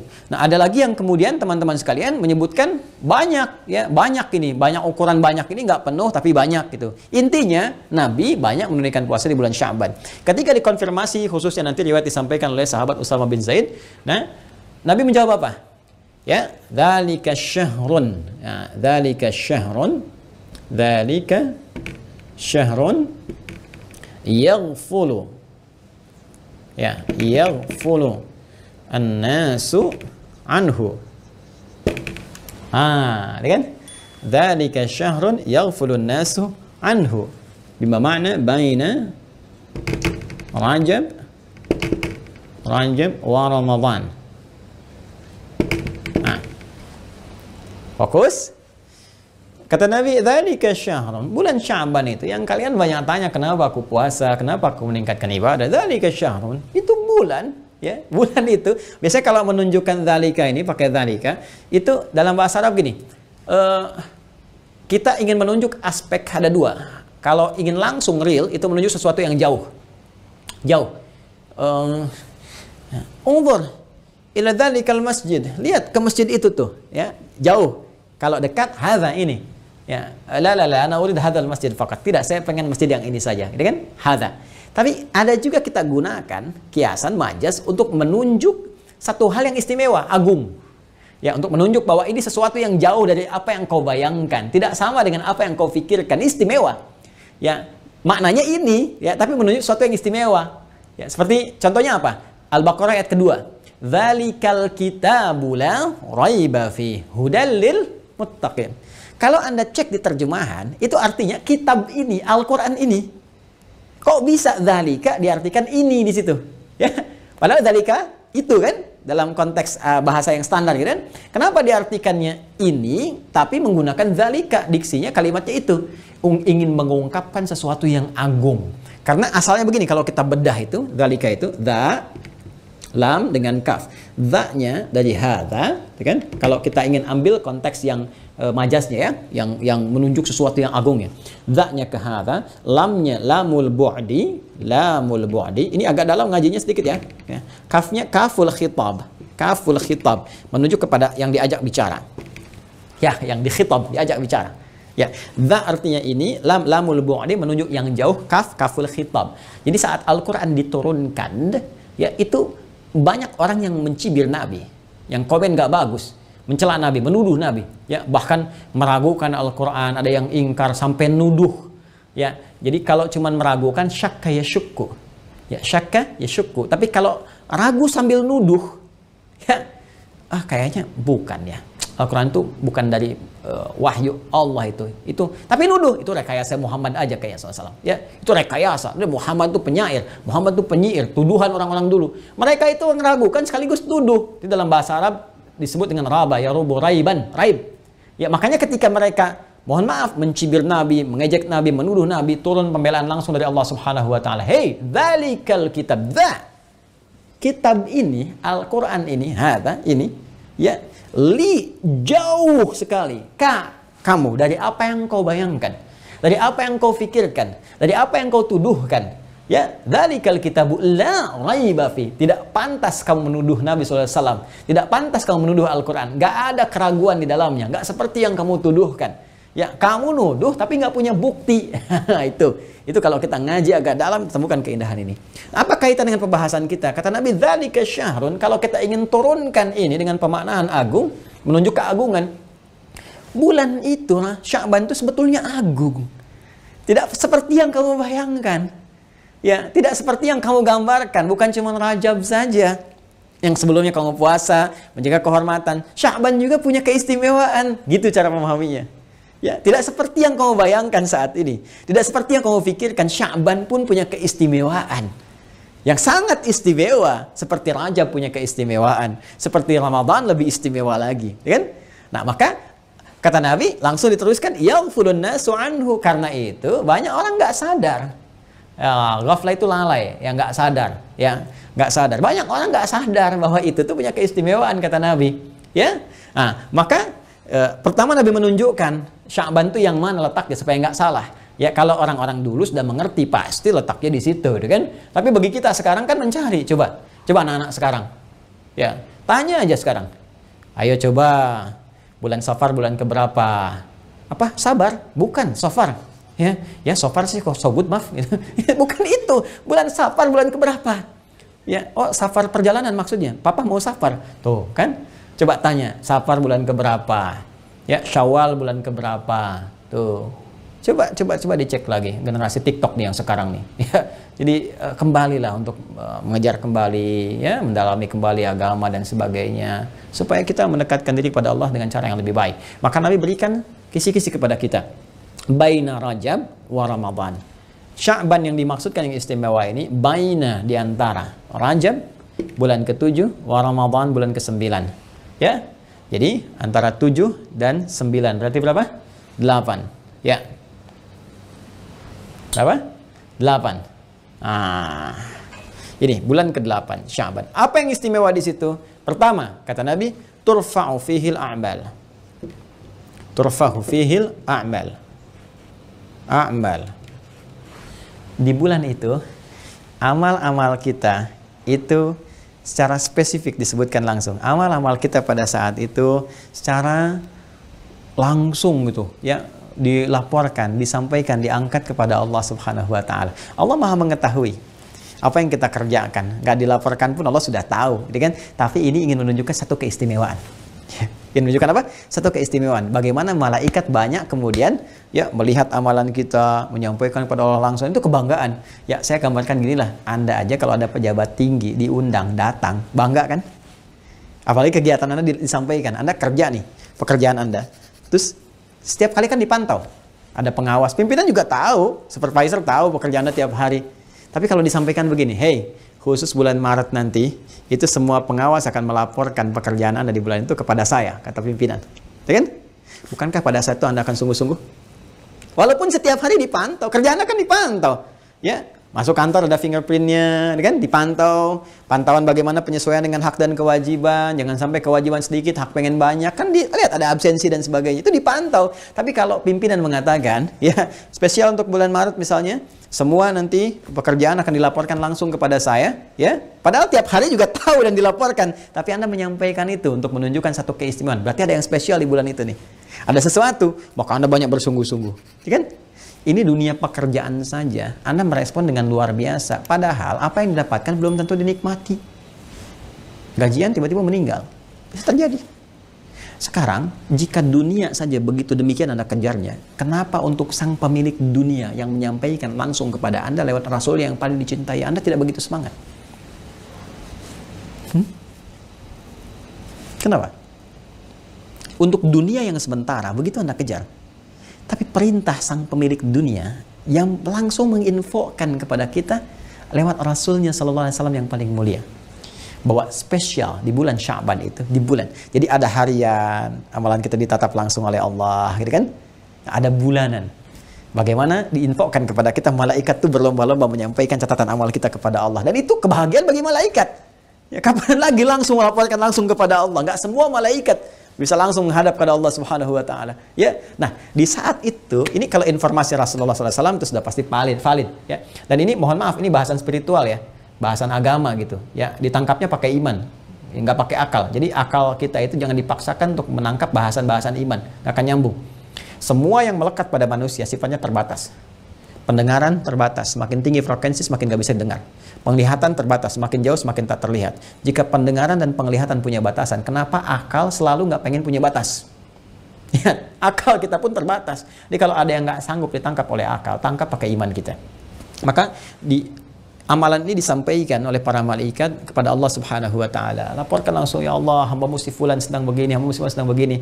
Maka apa yang langsung Nabi berikan bimbingan kepada kita? Fa uhibbu an yurfa'a amali wa ana shaim.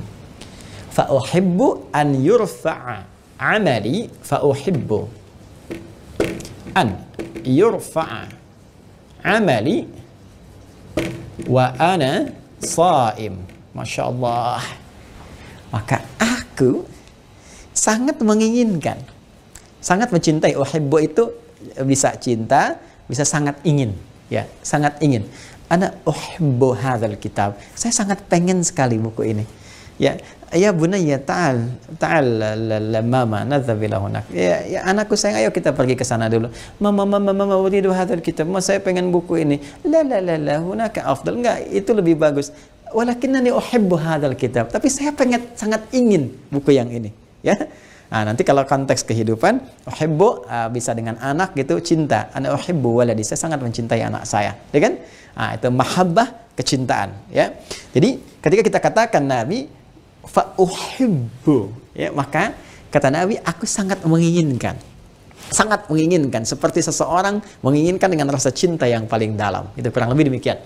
Anjur fa'amali, saat amalku itu diangkat, disampaikan kepada Allah, ya, wa ana shaim, aku sedang dalam keadaan berpuasa. Masya Allah. Allahumma salli ala sayyidina Muhammad, Allahumma salli ala sayyidina Muhammad, Allahumma salli ala sayyidina Muhammad. Masya Allah. Nabi yang ma'sum, Nabi yang paling takwa, kan? Nabi yang paling dekat dengan Allah, dipuji, wa innaka la'ala khuluqin azim, dijamin surga, inna a'tainakal kautsar, dan sebagainya. Masih mencoba meningkatkan kualitasnya sehingga beliau ingin dinilai terbaik oleh Allah ketika tiba masa Sya'ban itu. Saya ingin disebutkan dalam keadaan yang istimewa. Dia disebut kepada Allah itu dalam keadaan yang tampil baik. Ya, dan Nabi mencontohkan yang tinggi-tingginya. Ya, apa itu? Itu puasa. Karena puasa itu saya katakan tadi, dalam puasa kita akan terbiasa menjaga dua hal. Satu, menjaga amal soleh kita. Ya, menjaga amal soleh kita supaya konsisten ditingkatkan. Karena itu saat puasa kita senang baca Al-Quran, senang sedekah, senang baca Al-Quran, itu sudah otomatis. Dan yang kedua, menjaga diri. Ya, yang pertama menjaga amal soleh untuk ditingkatkan. Yang kedua, menjaga diri untuk tidak beramal salah. Makanya orang-orang puasa, yang beriman puasa itu pasti menjaga dari perbuatan maksiat. Nggak ada orang puasa sengaja bohong, sengaja menipu, gitu kan? Ya, sengaja berselisih, sengaja berbuat fitnah, sengaja bikin hoax, itu nggak mungkin, nggak ada. Karena minimal dia takut batal puasanya. Karena itu orang puasa itu amalannya cenderung baik. Nah, kalau sudah baik, disampaikan kepada Allah dalam keadaan yang terbaik. Ya Allah, si fulan hamba mau puasa. Ya Allah, si fulan sedang baca Al-Quran. Ya Allah, saat ini si fulan sedang sedekah. Itu semua tuh baik. Maka Anda bisa bayangkan, Nabi dalam kondisi bulan Sya'ban itu, kenapa diantaranya beliau menyampaikan ya kepada kita semua bahwa beliau terbiasa menunaikan puasa. Itu salah satunya, rahasia terbesarnya. Satu, Sya'ban punya keistimewaan. Istimewa pertama yaitu diangkat dan disampaikannya,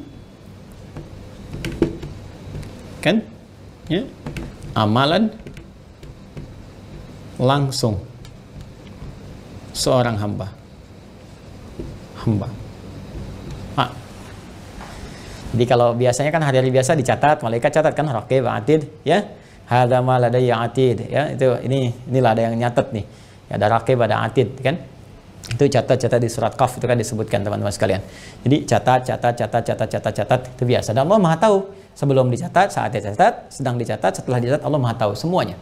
Ya, tapi yang istimewa Sya'ban itu catat, laporkan langsung, sampaikan dan Allah Maha tahu yang dilaporkan. Tapi malaikat merasakan kebahagiaan ketika menyampaikan itu. Ya, dan kita ketika pada saat demikian kita merasa wah ini sedang diangkat amalan kita ingin memberikan yang terbaik. Itu kan? Nah, ini poinnya. Jadi ini keistimewaan bulan Sya'ban yang pertama, yaitu saat amalan kita diangkat dan Nabi memberikan isyarat untuk memberikan kekuatan pada amalan ini. Maka contoh Nabi yang pertama adalah menunaikan puasa. Jadi sunnah, ada puasa sunnah yang spesifik dikerjakan di bulan Sya'ban. Seperti Rajab kita puasa sunnah juga, ya, bulan-bulan haram. Seperti Ramadan ada puasa wajib, Sya'ban pun ada spesifik puasa di bulan Sya'ban, yaitu puasa sunnah Sya'ban, ya, puasa sunnah Sya'ban. Nah, sekarang waktunya bagaimana? Waktunya bagaimana? Kalau kita lihat teman-teman sekalian, waktunya yang saya maksudkan apakah sehari, apakah 2 hari, harinya apa dan sebagainya gitu kan. Nanti kita lihat. Di dalam kitab sahih di Al-Bukhari nomor hadis 1969, hadis Muslim nomor hadis 1156. Nah, kalau kitab hadisnya beda misalnya atau di Anda ada ikhtisar, ini Anda bisa cari rawinya Sayyidah Aisyah radhiyallahu taala anha. Ya. Nah, ini pasti insya Allah sama ini, ya, kalau sudah masuk rawi sama, nggak mungkin berbeda. Ya, maka Sayyidah Aisyah menyampaikan, ma ra'aitu, ya, Qalat beliau menyampaikan, ma ra'aitu, saya tidak pernah menyaksikan an-nabiyya sallallahu alaihi wasallam, Nabi sallallahu alaihi wasallam istakmala, ya, istakmala, menyempurnakan siyaman syahrin, puasa beliau dalam sebulan, ya, illa Ramadan, kecuali di bulan Ramadan. Ma ra'aitu an-nabiyya sallallahu alaihi wasallam istakmala siyama syahrin illa Ramadan. Aku tidak pernah menyaksikan Nabi sallallahu alaihi wasallam. Aku tidak pernah mengamati melihat Nabi sallallahu alaihi wasallam menyempurnakan puasa sebulannya, sebulan penuh. Ya, sebulan penuh. Kecuali apa? Kecuali Ramadan. Ramadan. Belum selesai hadisnya. Ya. Wa aktsara siyaman minhu fi Sya'ban, dan memperbanyak puasa sunnahnya, di luar Ramadan tadi, ya, di luar Ramadan tadi. Di kalau Ramadan kan sudah wajib, ya kan? Nah, di luar Ramadan kan sunnah kan? Di luar Ramadan apa? Sunnah, kecuali nanti ada yang wajib untuk mengqadha atau nazar, gitu kan? Atau nazar. Nah, yang ini ada puasa sunnah. Ya, aku saksikan Nabi berpuasa sunnah. Senin puasa, kan? Kamis puasa, dan Ayyamul Bid Nabi menyontohkan kepada kita, mengisyaratkan. Tapi ada banyak Nabi banyak berpuasa dalam sebulan itu, banyak. Ya, kapan itu? Fi Sya'ban, di bulan Sya'ban. Ini bulan yang ke-8 tadi, Sya'ban. Jadi tidak pernah aku menyaksikan Nabi sallallahu alaihi wasallam menyempurnakan puasa sebulan penuh, ya, kecuali di bulan Ramadan yang wajib tadi, dan memperbanyak puasa sunnahnya di bulan apa? Sya'ban. Bahkan ada riwayat menyebutkan teman-teman sekalian bahwa kadang Nabi penuh puasa Sya'ban. Ada riwayat menyebutkan demikian. Ada riwayat menyebutkan ya memperbanyak. Jadi ada pernah sekali disebutkan penuh. Ya, jadi kalau Sya'ban ya misalnya 29 hari, 30 hari, kan? Tapi Nabi pun menegaskan nanti ada hukum puasa wisal yang menyambung. Jadi khawatir karena dulu belum diketahui, nggak seperti kita sekarang. Ya, untuk ru'yat canggih, ada teleskop, ada macam-macam dan sebagainya. Bahkan falaknya udah makin canggih, udah ketahuan sekarang hitungan falaknya bahwa nanti secara astronomis ini nanti ketinggian hilal sekian, udah di atas 3 derajat nanti, ya, pada saat ijtima konjungsi itu terjadi, nanti ketinggian hilal sudah tinggi di atas 3 derajat, dipastikan itu keesokan harinya udah puasa. Nanti 1 Ramadan bersamaan dengan 13 April. Ya, insya Allah dengan izin Allah Subhanahu wa taala itu akan bersamaan. Ya, kemungkinan besar akan sama keseluruhannya. Nanti saya berikan lagi kalau sudah masuk materi itu, termasuk dengan doanya. Nanti kita belajar lagi. Ini masih panjang rangkaiannya, ya, masih panjang. Kembali ke sini. Nah, tapi karena di zaman Nabi itu belum secanggih kita sekarang, maka dikhawatirkan nanti tahu-tahu sudah masuk Ramadan masih puasa Sya'ban, niatnya salah, gitu kan? Karena itu nanti di pembahasan fikih-fikih klasik itu ada, kalau sudah mau masuk mendekati ke akhir Sya'ban jangan puasa lagi. Ya khawatirnya sudah masuk apa? Ramadan, ada jeda. Nah, karena itu ulama kontemporer sekarang mengatakan tapi kalau sudah diketahui jedanya maka boleh kalaupun mau penuh. Ya karena ilatnya dulu dilarang itu karena dikhawatirkan masuk Ramadan. Tapi kalau Ramadannya diketahui maka tidak ada masalah di situ. Ya. Karena al-hukmu yaduru ma'a illatih. Itu di ilmu ushul fikih. Al-hukmu yaduru ma'a illatih. Hukum itu dalam fikih itu melekat berdasarkan sebabnya, illat. Jadi kalau sebabnya hilang, sepanjang hukumnya bukan melekat wajib kepada kita, maka bisa hilang. Tapi kalau sudah wajib melekat, maka nggak dipandang ilat. Ya, makan daging babi haram. Ya jangan ditanya apa ilatnya, kalau itu perintah. Ya wajib kita untuk meninggalkan. Walaupun Anda mengatakan, karena ini dikaji, ini ada belatungnya, ada ininya, ada joroknya. Jadi kalau babinya sudah nggak jorok sekarang, dikasih makannya yang bersih-bersih, yang menyehatkan, jadi halal. Nggak begitu juga. Ya, jelas paham ya? Nah, tetap mengikat hukumnya. Jadi kembali kepada Sya'ban ke sini, Nabi SAW tercatat dalam sejarah itu memperbanyak puasa di bulan Sya'ban. Yang dilihat esensinya bukan sekedar puasa. Ya, bukan menjaga lapar, menjaga haus, nahan semuanya gitu kan, tapi tidak demikian adanya saja. Nabi lebih memberikan isyarat kepada kita untuk kembali ke makna Sya'ban yang sesungguhnya. Yang tadi secara filosofis adalah mencari bekal-bekal yang terbaik, menyiapkan diri kita dengan mulia, dengan baik gitu kan. Supaya apa? Supaya siap-siap di bulan yang ke-9. Supaya dosa-dosa kita bisa dibakar, dihanguskan ya. Seperti halnya Ramadan pada masa itu membakar dan menghanguskan dengan teriknya matahari sekitaran benda-benda sekitarannya. Maka demikian kita berharap di bulan ke-9 saat Ramadan dosa-dosa kita digugurkan oleh Allah Subhanahu wa taala, dibakar, dihanguskan dengan suasana Ramadan yang kita siap menjelangnya. Itulah keutamaan pertama dan amalan yang dikerjakan oleh Nabi. Karena itu tidak ada amalan spesifik untuk berlatih kecuali apa? Kecuali puasa. Dan puasa itu sangat efektif karena ketika kita membiasakan minimal di Sya'ban, ke Ramadan sudah siap. Ya, karena itu saya izin ya untuk mengingatkan. Pertama, bagi teman-teman yang mu'alaf misalnya, ya yang di tahun-tahun ini belum sempat memulai puasa, ya bersiap Ramadan, itu bisa latihan sekarang. Ya, anak-anak kita yang balik nih tahun ini yang belum biasa puasa misalnya, yang belum berlatih, bisa berlatih di bulan Sya'ban. Jadi jangan sampai Ramadan nanti pas jadikan latihan. Nah, sekarang mulai latihan. Yang namanya latihan nggak perlu dipaksakan. Artinya memulai bertahap dulu. Misal nanti saya mulai hari Senin nih, insya Allah, bismillah, Senin mulai. Karena baru pertama puasa, misalnya jam 12, aduh, kok perutnya udah perih ya, nggak bisa ditahan, gitu kan. Nggak apa-apa buka. Nanti setelah menyesuaikan, besoknya tambah lagi sampai ke asar, gitu kan. Ini maghribnya sejam 6 lewat 6. Asar jam 4 nggak kuat, gitu ya. Tahan sampai jam 5 misalnya kan. Tapi situ sudah perih, sudah sakit, jangan dipaksakan. Termasuk anak-anak kita ya, yang baru-baru. Jangan ibu mengatakan, ayo nak, berjuang, jihad fisabilillah. Jihad apaan? Udah cepat buka. Ini kan puasa sunnah. Buka, sudah buka, kemudian siap lagi, besok terbiasa, sehingga besoknya lagi lebih menikmati sampai ke maghrib, Masya Allah. Sampai maghrib aja, jangan terlampau soleh ya, berarti sampai ke isya, tidak. Maghrib aja. Di sampai maghrib buka, karena nanti ada aliran yang terlampau soleh. Ya, aliran terlampau soleh, jadi bukanya pas isya. Pas isya. Ya, jadi salah mengartikan ayat tsumma atimmus syiyama ilal lail. Ya, sempurnakan puasa sampai menuju lail malam. Jadi mereka mengartikan maghrib belum buka, isya bukanya. Hati-hati, itu aliran yang menurut saya sangat bermasalah, kontroversial. Kenapa? Nabi aja sesoleh-solehnya bukannya maghrib. Anda bukan Nabi, kenapa isya, Joni? Jadi kalau ada yang Anda bertamu, maghrib dia tiba-tiba pamit ke kamar dulu apa, terus isyanya makan, itu patut diduga gitu ya. Ditanya itu, tanya supaya kita tidak menduga yang macam-macam.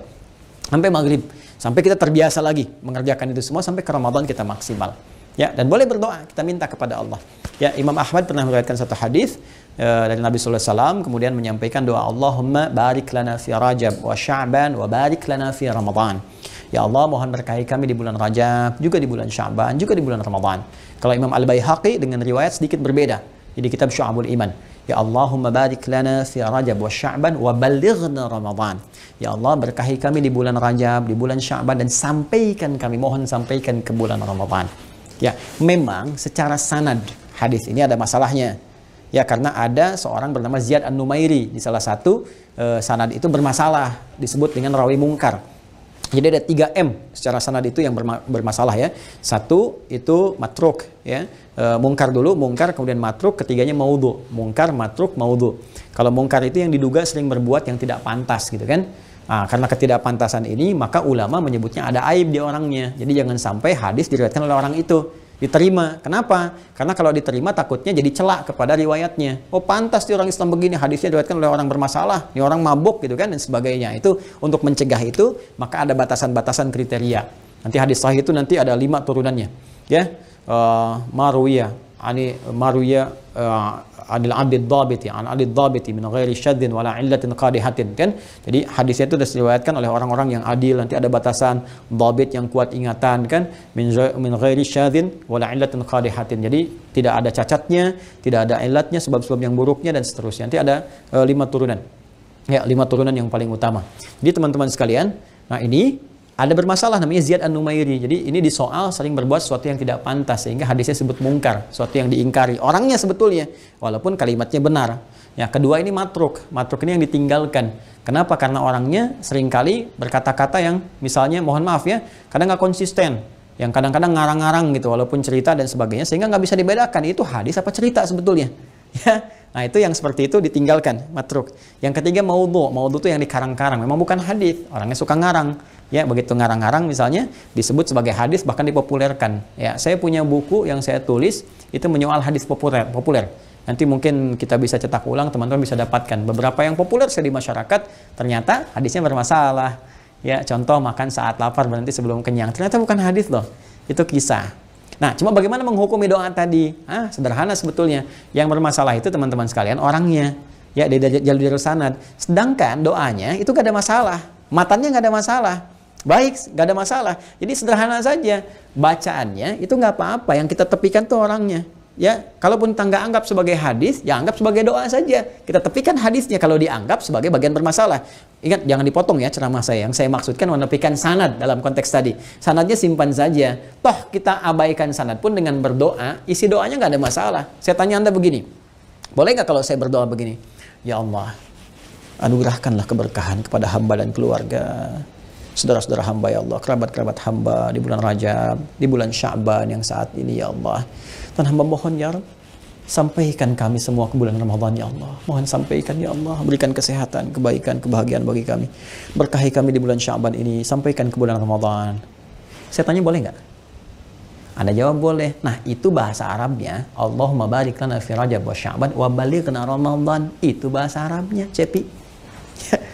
Nah, itu.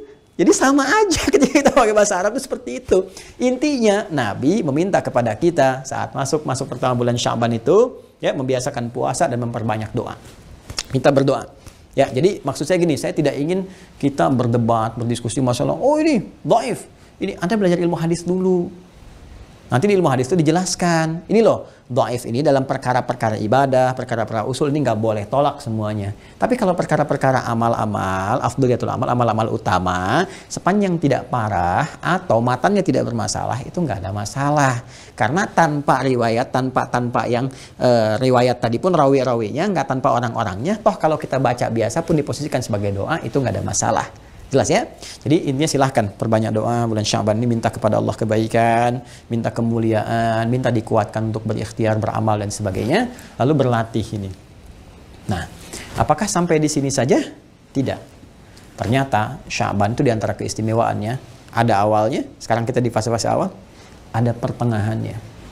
Ya, pertengahan itu bahasa Arabnya nisfun. Sya'ban, nisfu Sya'ban. Nah, sekarang apa keistimewaan di pertengahan Sya'ban, nisfu Sya'ban itu? Apakah benar seperti yang masyarakat kerjakan sekarang? Atau ada referensi di hadisnya yang memang ada amalannya, tapi nggak seperti yang masyarakat duga kekinian? Atau memang benar seperti itu, cuman caranya ada yang harus disempurnakan? Nah, itu nanti ada bahasan tersendiri, termasuk di akhir Sya'ban ya. Jadi memang Sya'ban ini awalnya ada keistimewaan, sudah kita bahas, tengah-tengahnya ada keistimewaan, dan akhirnya ada keistimewaan. Dan akhir Sya'ban itu nanti akan menjadikan sebuah kurikulum yang mengantarkan kepada pembahasan Ramadan. Sehingga saat Ramadan datang itu seperti tamu mau datang, kita terima, sudah siap kita. Sudah punya bekal. Ya, seperti tamu mau datang ke rumah, kita sudah siap, ada bekalnya, ada segalanya, ada macam-macam. Lalu kita katakan, selamat tiba, silahkan datang, gitu kan? Ya, kemudian silahkan duduk nyaman, silahkan nikmati dengan segala kenyamanan yang ada saat ini. Ahlan wa sahlan wa marhaban. Ya, Masya Allah, urahibu bika. Saya menyambut Anda dengan segala kelapangan jiwa, kekuatan dan sebagainya. Rahiba yarhabu, menyambut sesuatu dengan lapang, dengan nyaman, dengan penuh kesiapan. Ya, rahaba yarahibu, itu berusaha melapangkan diri, menguatkan diri sehingga kita bisa menyambut sesuatu dengan lapang dan baik. Nah, kata keterangannya sifatnya disebut dengan tarhib. Rahaba yurahibu tarhiban. Tarhib itu usaha untuk menyiapkan diri sehingga kita bisa menyambut dan menerima sesuatu yang datang dengan lapang, dengan siap, dan dengan mudah. Maka dari sini ada istilah tarhib Ramadan. Bagaimana kita menyambut Ramadan akan datang di bulan depan dengan penuh kelapangan, dengan penuh kenyamanan, dengan penuh keindahan, dan dengan penuh kesiapan. Sehingga saat datang kita ucapkan marhaban ya Ramadan, selamat tiba. Ya wahai Ramadan, selamat tiba wahai segala keutamaan, wahai segala keistimewaan amalan, wahai segala ampunan yang datang dari Allah, segala rahmat dan segala kemuliaan. Kita sudah siap. Apa yang diperintahkan? Sami'na wa ata'na. Sami'tu wa ata'tu. Itu kurikulumnya. Tapi bagaimana menyiapkan diri kita untuk tarhib yang sesungguhnya? Kita akan teruskan episode ini pada pekan-pekan yang selanjutnya insya Allah. Ya. Nah, supaya nanti lebih terukur. Saya khawatir kalau bahas sampai subuh yang didapatkan cuma 1-2 poin. Tapi kalau seperti ini, kita bisa pecahkan sedikit-sedikit. Lalu kita isi dulu awal sampai ke pertengahan, nanti masuk tengah-tengah bahas lagi. Sehingga amalannya sesuai dengan waktu-waktu yang kita iringi. Nah, kurang lebih itu yang kita bahas teman-teman sekalian. Ya, selebihnya silahkan gali lagi referensi ya. Nah, dari ustaz-ustaz lain, ada tambahan-tambahan. Alhamdulillah. Saya kira itu yang bisa saya sampaikan dengan segala kerendahan hati. Memohon maaf kepada teman-teman sekalian. Semoga diberkahi oleh Allah Subhanahu wa taala apa yang kita lakukan, dibimbing oleh Allah Subhanahu wa taala. Saya mohon ampun kepada Allah dari semua dosa. Mohon maaf kepada teman-teman semuanya, baik yang terhubung lewat saluran ini, hal-hal yang mungkin terkait berkelindan dengan sebagian rekan-rekan atau keseluruhannya. Saya hanya manusia biasa, tentunya banyak salah. Mohon sekali saya minta maaf dengan segala kerendahan hati. Semoga teman-teman berkenan memaafkan sehingga tidak menjadi sekat-sekat di antara kita semua dalam rangka menuju Allah Subhanahu wa taala dalam hal kebaikan. Semoga hayatan thayyibah dan insyaallah juga termasuk husnul khatimah dengan Allah Subhanahu wa taala. Allahumma taqabbal minna innaka antas sami'ul alim wa tub 'alaina innaka antat tawwabur rahim. Allahumma ij'alna min ahli al-Qur'an waj'al al-Qur'ana sahiban lana fid dunya wa syafi'an lana fil akhirati ya arhamar rahimin. Allahumma ya rabbal alamin. Allahumma ya Allah rizqna ya Allah rizqan halalan tayyiban, hayatan tayyibah. Ya Allah warzuqna ya Allah hubbaka wa hubba nabiyyika sayyidina Muhammad sallallahu alaihi wasallam. Allahumma rizqna hubbaka wa hubba nabiyyika sayyidina Muhammad sallallahu alaihi wasallam. Allahumma rizqna hubbaka wa hubba nabiyyika sayyidina Muhammad sallallahu alaihi wasallam. Allahumma ya arhamar rahimin rabbana atina fid dunya hasanah وفي الآخرة حسنة وقنا عذاب النار بفضلك سبحان ربك رب العزة عما يصفون وسلام على المرسلين اللهم بارك لنا في رجب وشعبان اللهم بارك لنا في هذا الشهر وخاصة شعبان وبلغنا رمضان وصلى الله على سيدنا محمد وعلى آله وصحبه أجمعين وآخر دعوانا أن الحمد لله رب العالمين. السلام عليكم ورحمة الله وبركاته.